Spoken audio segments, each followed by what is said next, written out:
po faktikisht ne jemi të tentuar dhe po mendojmë që më ndërtu si shtetet lidera demokratike ku ekziston toleranca ndërfetare, ku ekziston kulturë, një pjekuri e qytetarëve këtij vendi edhe si Shqipërisë, si Kosovës, si gjitha vendet, pretendojmë me pas një hap të tillë, edhe çdo vizitë, jo vetëm me klirikut papës ose ku ta diun, çdo vizitë e një qytetari, një vendi që e don paqen, lirinë, është e mirëseardhme. Sigurisht që edhe vizita papës është e mirëpritur, ne kemi shumë vllazën tonë shqiptar që kemi besimit katolik, edhe që respektojmë atë fe, sikur që ne presim të respektu feja islame, edhe që vizitat e ndryshme të përfaqësuesve fetar janë të mirëseardhme, jo vetëm tyre, por pavarësisht çdo njeri që vjen vizitë me qëllime të mira, është i mirëseardhur te ne, mendoj jo vetëm në Shqipëri, por në Kosovë dhe te ne si popull shqiptar që jemi mikprica. Unë mendoj që është e nevojshme, kemi nevojë për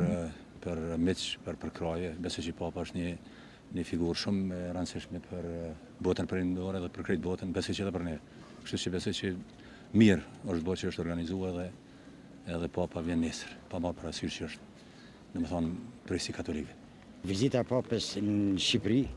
është datë historike,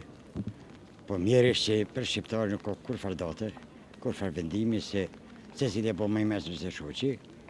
Megjithatë, kjo është për respekt, se është krenaria më e madhe e kombit shqiptar, pavarësisht fetë, anë shkallë e fetë, po vizita papës është një mrekulli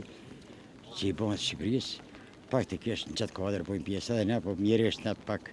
kemi do probleme politike, kur është bërë kryeministër.